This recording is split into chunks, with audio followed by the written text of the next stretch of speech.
So,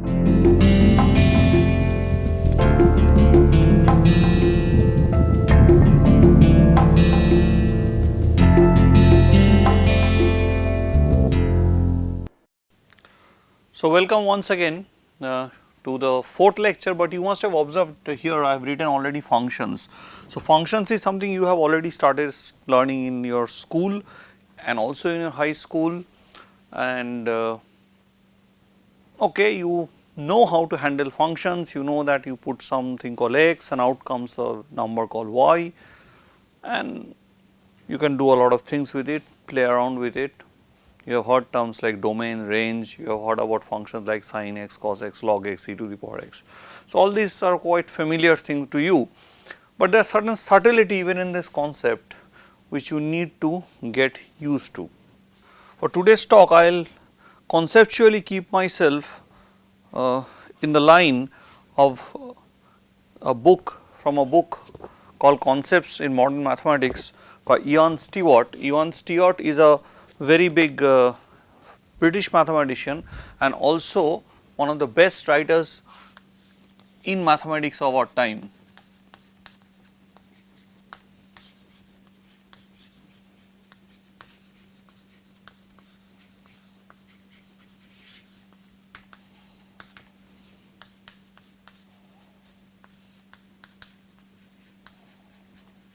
It is published by Dover Books, and by the way, your school libraries can have it, and I think this is something which most, even all students of mathematics should have a look, or anybody who has some interest in mathematics should look at this. See, a function has always been visualized as a kind of machine. So, here is a machine which we call f, and here we give an input x, and here comes a unique output y. So, every input x there is a unique output y, but if there is more than two outputs, then I will never call such machine a function. So, this uniqueness of y is a very important thing. So, it is a machine where every input has a unique output. So, the key idea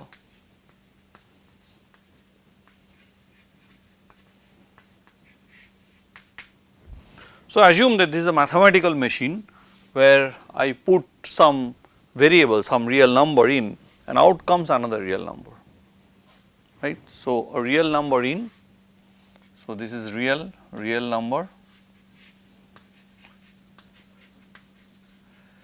and this is real number out.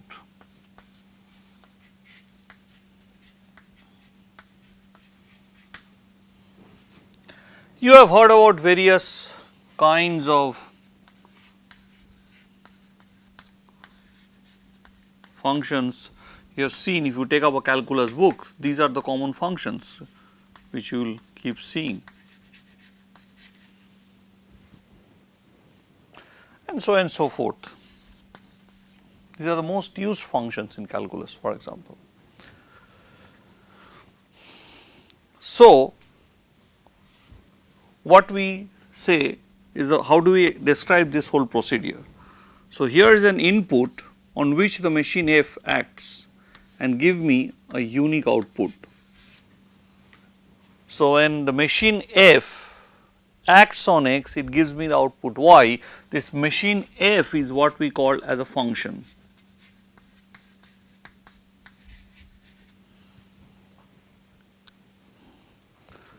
The question arises that what sort of machine is this, how does it look, and whatever x I put in, can I get back a y? That is the question. For example, I say okay,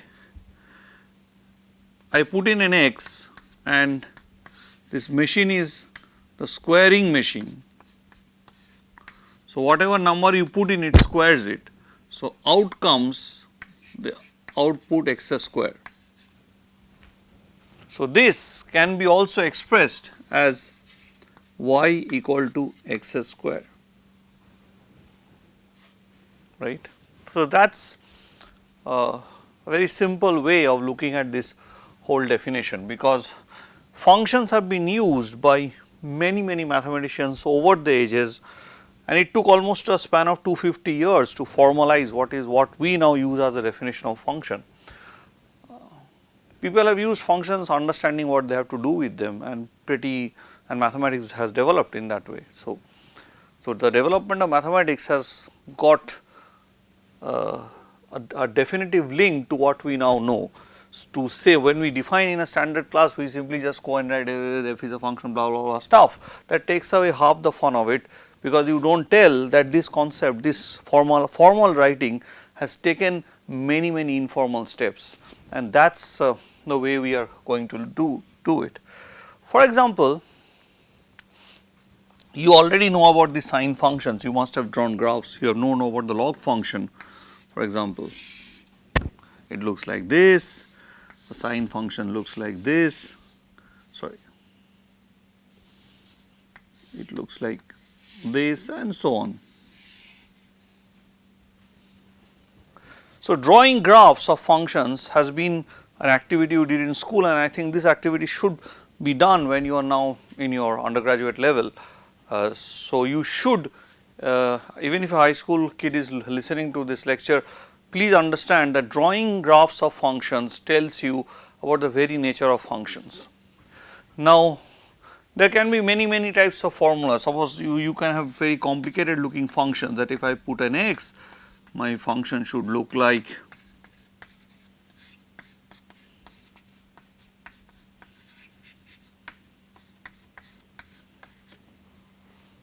so. When you have a math book with these sort of things written, you think that mathematician's job is to generate formulas, and math is some sort of a blind manipulation of formulas.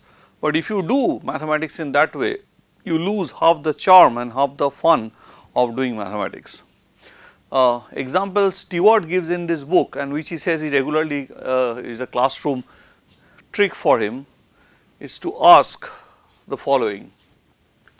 So, those who know something about differentiability already in the high school, ask them to differentiate this function.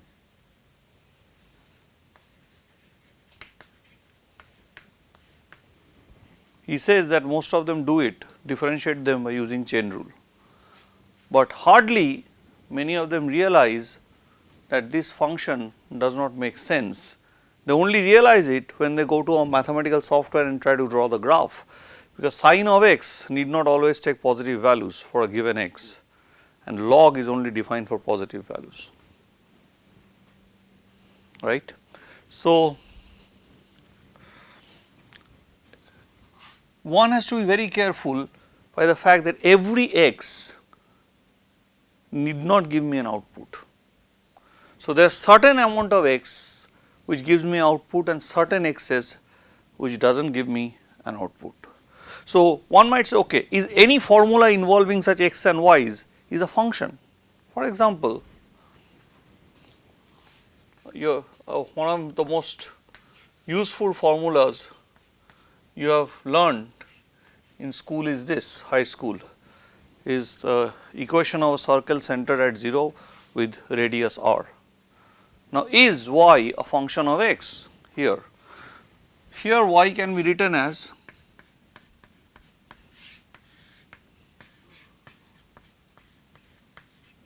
so you see corresponding to every x there are two y's. So, the y is not uniquely determined. So, this is not a function. So, simple square rooting is not a function, and even things which look like functions which does not have this problem may not be defined everywhere.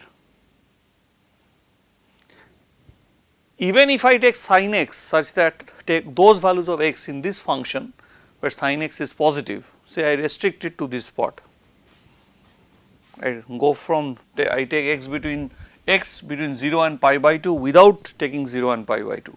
Still this will not be defined, right, because sin x is less than equal to 1. So, any log which is less than equal to 1 is negative, and again you can't define this.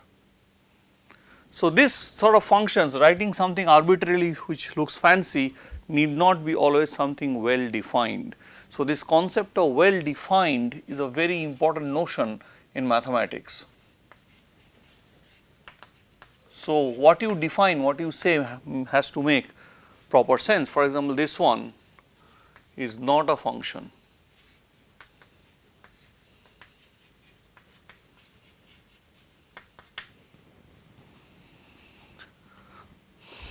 For example, let me come here, I write this formula.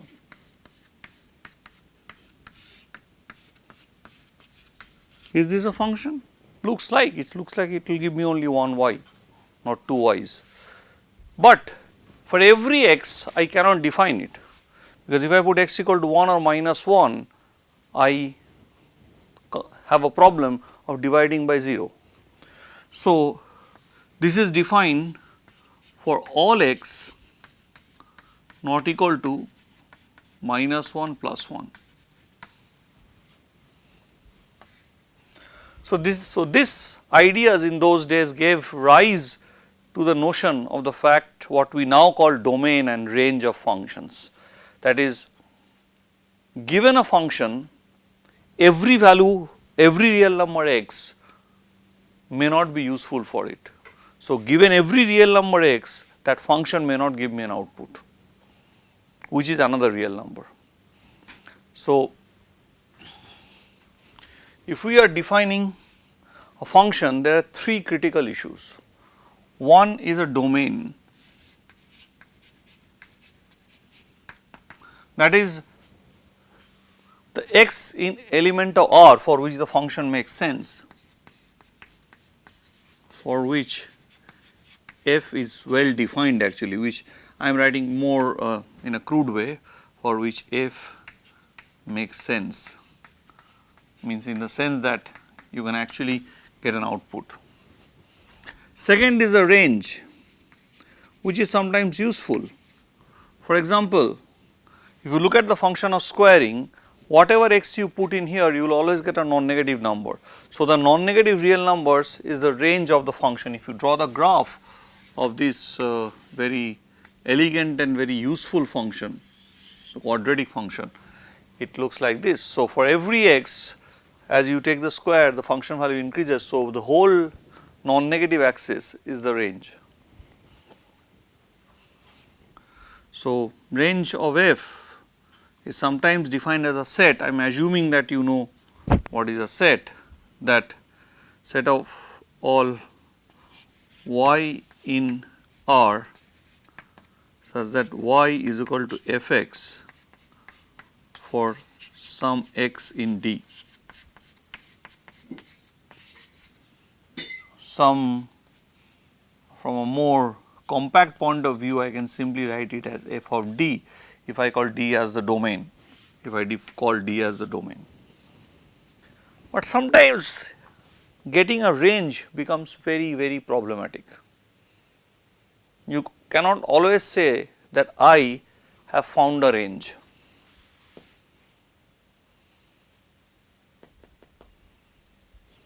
I have found a range, when I can always find the range of a function. Stewart gives a very nice example, that it is always not possible to define the range of a function. He gives a very unique example, and I have never seen this example anywhere in any book. Square root of x factorial. So, what does square root of x factorial means? First of all, you cannot have an x factorial unless x is a natural number. So, your domain is immediately restricted to n. Of course, x factorial is positive, so there is no problem in taking the square root. Now, what is the range? How do we describe the range? So, it is it the range of all possible factorial values? How do you write it down formally? You can't write it down. So, writing down the range formally is very difficult. Here it is very easy to write down the range, but here it is not possible to write down the range. That is why it is sometimes more useful to define a function. So, people can say a function is from domain to range. It picks up a value, you put an input comes from the domain and output is in the range. But because range cannot be very clearly specified for many cases, it is sometimes useful to talk about something called a target set or a codomain. So, this target set is something is unique to Stewart's writing, and it's or sometimes this is also called the codomain. They are the same thing. So, once you have that, the codomain of this are positive real numbers again. So, whatever square root you take has to be within the domain of positive real numbers. So, the codomain is a positive real number. The interesting feature here is the following, that so in general when you define a function, you can define a function from a subset D of R to another subset T, and for which the central idea is the following, that for each x in D there exists a unique, so I am writing it in capital letters, unique y in T such that y is f(x). So, remember when I talk about the function, I am talking about this machine. So, f is the function. So, for example, I am writing the square function. So, I am just writing down the machine, I am not writing down what do I put in here. I could put 4, I could put 5, I could put 2.5, I could put 2.3, whatever. So, this represents the function, but when I write f of x means I have put x in this place, then I am talking about the value of the function, I am talking about the output. So, there is a subtle difference between f and fx. Those people usually do not care in mathematics that much, but if you tend to be too logical, then you really have to care about this very little subtle differences. So, okay. Now, once we talk about a domain and a range, you might get a feeling that we are just talking about two sets. We need not bother about whether this domain comes from the real number set or whether this target comes from the real number set. So, function f in general can be defined as a rule. It is a rule which is assigning it tells you the way of operating with the given variable, which takes an x from A. So, A and B are non-empty sets, of course, takes an x from A and puts it in y, puts it in B. So, x and this is your y, so or f(x), and f is the rule which is doing so. So, A is again called the codomain, domain, and B is called the codomain. For example, if you take a thing like A is a set of all circles, then I can say that if I put in x in this f, it will return me, the value it will return me is the radius of the circle. So, the set of all circles is not a set in the real line, it is a set of is a collection, is a geometric set in geometry. You have collected all possible circles, is a class of curves. So, this idea of function can be used in different settings, and so this is a very general idea that is exactly what you are taught in school. So, usually people would blabber that f is from A to B and this is this, but all this thinking has gone behind bringing up a definition at a higher level, at a higher level of abstraction, where we are not keeping ourselves consigned to real lines. So, when we will study, we will remain consigned to real lines, but we will have specific study of functions like log x, e to the power x, etc., which we do not get in here. Now, if there are two functions, I should know how I can combine them. The question is, why you ask this question? Because if you are talking about your domain and range as a set of real numbers, because real numbers can be combined in various ways, you want to say whether functions can also be combined in that ways, because ultimately the value of a function is a real number. So, that makes us give certain definitions which might look absolutely obvious to you. Suppose, what is the meaning of two functions, adding two functions? If f and g are given to functions over two different domains. So, suppose this is a domain D1 and this is a domain D2, then this f plus g is a function where you have to operate both f and g. So, then this function is only defined if the intersection between the domains is non-empty.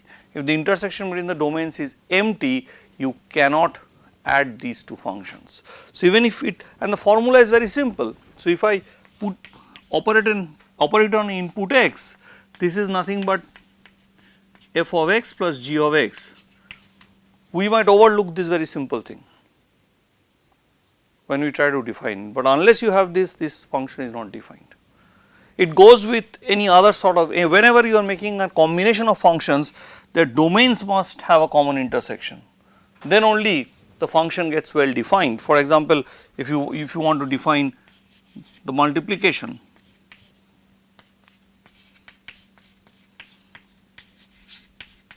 so that is the way it is defined.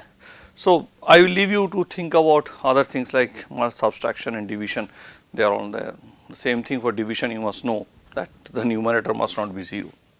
Now, an important thing that I should note is the following.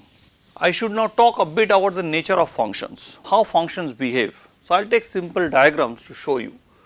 For example, a function could be like this.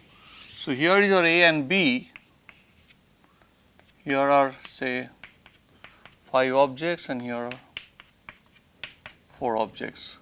So, what I do, I map it here, I map it here, I map it here, I map it here. So, what happens here that my codomain B has now become the range of the function. So, f is the rule here. If the target set T is equal to the range of f, then f is called a surjection or an onto mapping, in the sense surjection comes from a Latin word which means to throw one thing on the other. So, you are throwing the whole thing on this, that is the meaning of surjection. Then f is called a surjection.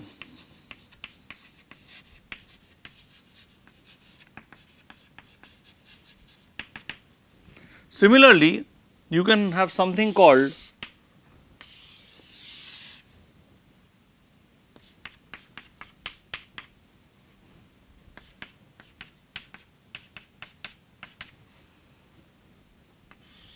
an injection or a one-to-one mapping. So, here you see what is happening here, this particular x is this two different inputs are giving the same output. Remember, this is giving this unique output, this is giving this unique output, but the two things are giving, for example, -2 and +2, if you put in this function will give you the same output 4. So, here what you see here, corresponding to every y, there is a unique x to which it is linked. Here there is an x which is not linked to two unique things. So, in this particular case, what you have is the following, that you have a one-to-one mapping, but it is not a surjection because your codomain is not your range is a proper subset of the codomain. The range consists of these 4 elements. So, this is called a one-to-one mapping or a one-to-one mapping or injection.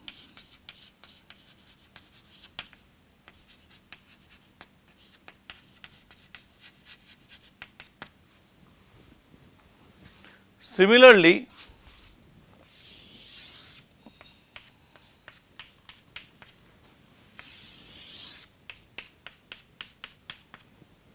suppose I have this.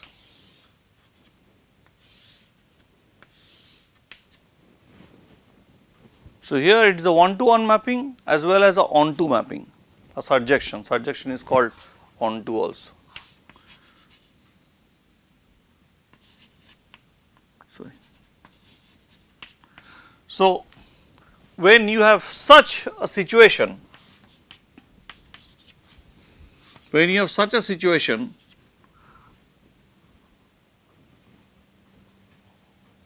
then what we have is a one-to-one correspondence.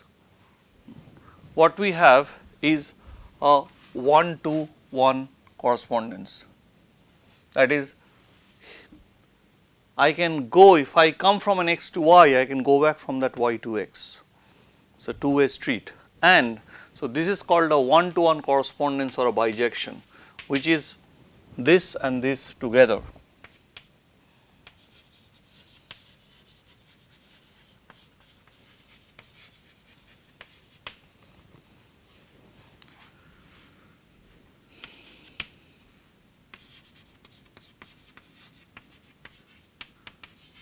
And there is a very important criteria when you are looking at finite sets. This is immediately apparent. A function f is a bijection if and only if these two sets A and B has the same cardinality, they must have same number of elements, right. This is something very important.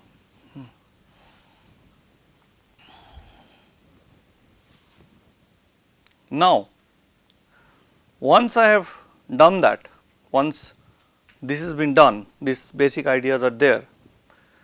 This bijection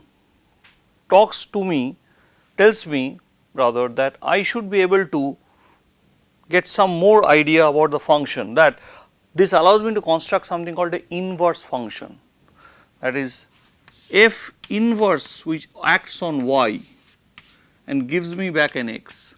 This inverse function is possible if you have a bijection.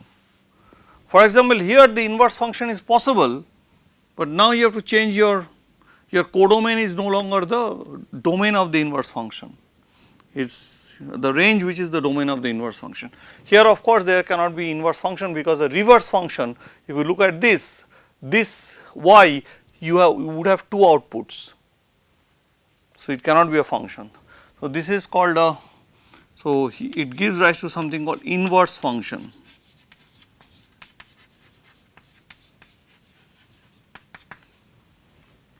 Does every function has an inverse? Y equal to x square does not really have an inverse. For example, if I take the level 4, I have two objects 2 and minus 2 to which it corresponds. So it does not have an inverse. But you take the function y equal to x cube, say,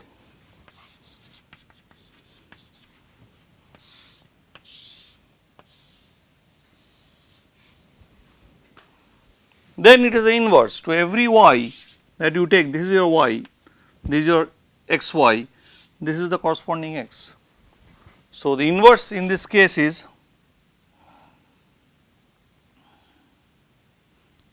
x is equal to cube root of y. So you have written the inverse function, inverse itself as a function. So these are something which we have spoken about. What we have not spoken about here is how to compose two functions. We will speak about them when we are talking about derivatives and other things, but composition of two functions is a very simple thing, that how do we operate two functions one after another on the same input. So what we do is the following, so just rubbing this off. So, here I have an x and on which I operate the function g. So, it gives me a value gx. Now, gx is in the range of or in the codomain of f. So, the domain of f must now contain the codomain, but domain of f must now be contained in the codomain of g.